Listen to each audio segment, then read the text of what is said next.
போகணும். ஓ, அதுக்கு $80 $100. எவ்வளவு ஸ்பீட் லிமிட் கூட போறோமோ அதுக்கு ஒரு லிமிட்டுக்கும் ஒரு ஃபைன் இருக்கு. அந்த ஸ்பீட் லிமிட்ல இருந்து எல்லாமே அப்ப வந்து நீங்க அப்ப பக்கா ஃபாலோ ஆமா, பண்ணலாம். கண்டிப்பா ஃபாலோ பண்ணணும். இப்ப எங்க வீட்டுக்கு பக்கத்துல எல்லாம் நாங்க பார்ட்டிக்கெல்லாம் கூப்பிட்டுருந்தா கூட எங்க வீட்டு பக்கத்துல ஸ்பீட் லிமிட் 25 தான். இப்ப நானே 2 தடவை எங்க வீட்டுக்கு மூவ் பண்ணப்ப நான் ஸ்பீடிங் டிக்கெட் வாங்கியிருக்கேன். ஓ, அதனால நான் வந்து வீட்டுக்கு வர்றவங்ககிட்ட நான் சொல்லிடுவேன், ரொம்ப போலீஸ் இருக்கும் எங்க வீட்டுக்கிட்ட, நீங்க வரையில பார்த்து. சோ இப்போ நீங்க எல்லா இடத்துலயுமே அது இருக்காங்கம்மா, அந்த போலீஸோட அவேர்னஸ் இருக்கு. போலீஸ் அவேர்னஸ் இருக்கும். எல்லா இடத்துலயும் ஸ்பீட் லிமிட்டுக்கு போர்டு வச்சிருப்பாங்க. இந்த ஏரியால 25 தான், இந்த ஏரியால 45 தான். மேக்ஸிமம் அங்க கார் தானங்க வச்சுக்கணும். கார் இல்லைன்னா நம்ம ஒண்ணுமே பண்ண முடியாது. ஏன்னா பப்ளிக் டிரான்ஸ்போர்ட்டேஷனே கிடையாது. கார் இல்லைன்னா கால் இல்லாத மாதிரி எங்க. ஓ, அங்க கார் இல்லைன்னா காலே இல்ல. So everybody must have a car. ஆமா, கார் கண்டிப்பா வேணும். இல்லைன்னா என்ன, யாரு கார் ஓட்ட தெரியுதோ அவங்களுக்கு ரொம்ப டபுள் வேலையா இருக்கும்.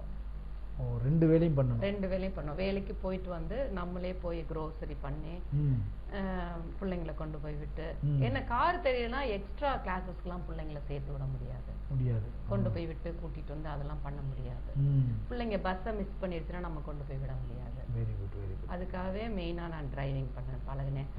ஆமா, முதல்ல எனக்கு வேணுங்கிற சாமான்களை வாங்கணுங்கிறதுக்காகவே டிரைவிங் பண்ணேன். தனியாவே போயிட்டு வந்துடலாம், யாரையும் எதிர்பார்க்க வேண்டாம். Very good, very good. சரிங்கம்மா, இப்போ நம்ம நாட்டுக்கும் அவங்க நாட்டுக்குரிய பெரிய பிரச்சனை என்னன்னா சொல்றதெல்லாம் இந்த கூட்டு குடும்பம் தான் இந்தியாவில் பெரிய விஷயம்.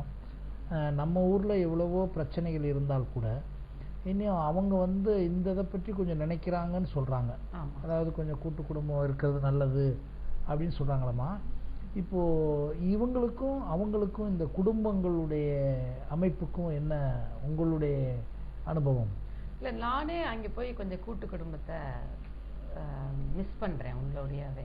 ஓஹோ, ஆமாம், கூட்டு குடும்பம் வந்து ரொம்ப நல்லதுங்க. ஏன்னா பேசுறதுக்கு ஆளே கிடையாது. அங்கே இடம் நிறைய இருக்கு, ஆனா ஜனங்கள் கிடையாது. பணம் இருக்குது, இடமும் இருக்கு, ஜனங்கள் கிடையாது. வீடு பெருசா இருக்கு, ஆள் இல்ல.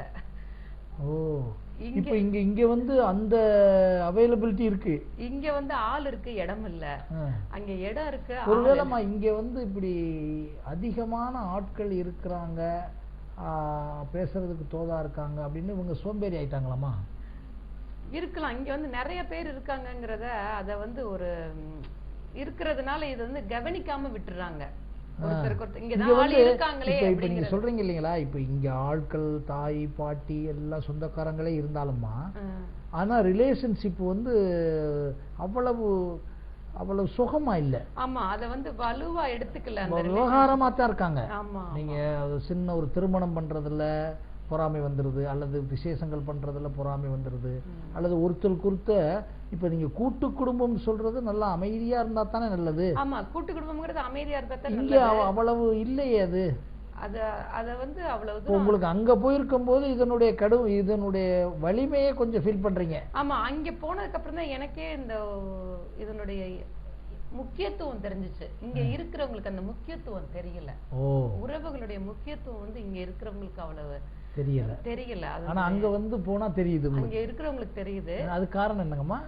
நம்ம தனியா இருக்கிறதுனால கொஞ்சம் யோசிக்க நிறைய நேரம் இருக்கிறது. அங்க வந்து மேக்சிமம் தனிதானா?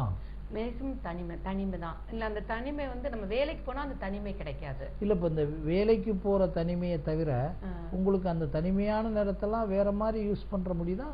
இல்ல, ஆமா, அங்க நேரம் நம்ம நினைச்சா நேரத்தை ஒதுக்கலாம், நம்ம நினைச்சா நேரத்தை ஒதுக்காம இருக்கலாம், நம்மள பிஸியாவும் வச்சுக்கலாம். அங்க ரெண்டுமே எல்லாமே நம்ம கையில தான் இருக்கு. அங்க வேலைக்கு போகணும், நம்ம பிஸியாவே இருக்கணும்னாலும் நம்ம இருந்துக்கலாம். நம்ம வேலைக்கு போக வேண்டாம், அதுக்கு தகுந்த மாதிரி நம்ம வேலை தேடணும். கொஞ்சம் அதாவது உடனே வேலை கிடைக்காது, ஆனா கொஞ்சம் நம்ம அதுக்கு தகுந்த மாதிரி தேடி அலைஞ்சு பண்ணணும்னா கிடைக்கலாம், வேலை கிடைக்கும். இப்ப நான் வந்து முதல்ல 40 ஹவர்ஸ் ஒர்க் பண்ணினேன், அப்புறம் 30 ஹவர்ஸ் ஒர்க் பண்ணினேன். அதனால நம்மளுக்கு தகுந்த மாதிரி நம்ம வேலை பார்த்துக்கலாம் அங்க. அங்க வந்து இப்ப இந்த பெர்மனண்டா அந்த வருஷ கணக்கா இருந்து பென்ஷன் வாங்குற வேலையை விட்டுட்டு அந்த மாதிரி பென்ஷன் வாங்குற வேலையே ரொம்ப கிடையாது.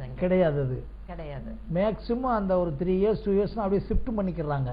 ஆமா, அது வந்து லேடிஸுக்கு பரவாயில்ல. பட் நம்ம வந்து ஃபேமிலியை பொறுத்து இருக்கு. நம்மளுக்கு பணம் கண்டிப்பா வேணும், பணம் இருந்தா தான் நம்ம இருக்க முடியுங்கிற நிலைமை வந்துச்சுன்னா நம்ம ஃபுல் டைம் போய் தான் ஆகணும். அப்புறம் இன்னொரு விஷயம் அங்கம்மா, இந்த மெடிக்கல் விஷயங்கள் சொல்றாங்க ரொம்ப காஸ்ட்லின்னு சொல்றாங்களே, அந்த மெடிக்கல் விஷயங்கள் எப்படிங்கம்மா அங்கே இங்கேயும்? இங்க வந்து நம்ம வந்து சாதாரணமா போய் நம்ம டாக்டரை பார்த்துருவோம். அதாவது எமர்ஜென்சி நம்மளுக்கு இப்போ ஒரு தலைவலி அப்படின்னா நம்ம வந்து டாக்டரை பார்த்து நம்ம வந்து ஒரு ஊசியை போட்டுட்டு நம்ம வீட்டுக்கு வந்துடலாம். அங்க வந்து எப்படின்னா ஒரு தலைவலி அப்படின்னாக்கா உடனே எமர்ஜென்சிக்கு வந்து இந்த கிளினிக்கெல்லாம் உடனே அப்பாயின்மெண்ட் வாங்கி அப்படிலாம் போயிட முடியாது.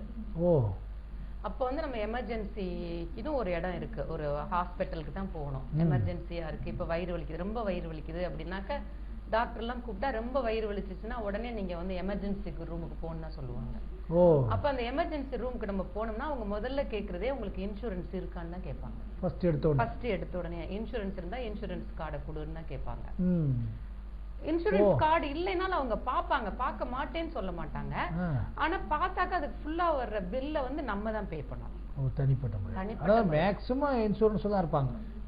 பெரும்பாலும் இன்சூரன்ஸ்ல இருக்கிறது நமக்கு நல்லது, செக்யூரிட்டி. இல்ல அதானே மேக்ஸிமம் ஃபாலோ பண்ணிக்குவாங்க. அதுதான் ஃபாலோ பண்ணுவாங்க மேக்ஸிமம். பெரும்பாலும் இன்சூரன்ஸ் வச்சிருந்தா நம்ம நல்லது. வேலையில நம்ம கொஞ்சம் வேலையில இருக்கிறவங்களுக்கு கொஞ்சம் நம்மளும் பே பண்ணணும், வேலையில கம்பெனியும் பே பண்ணணும்.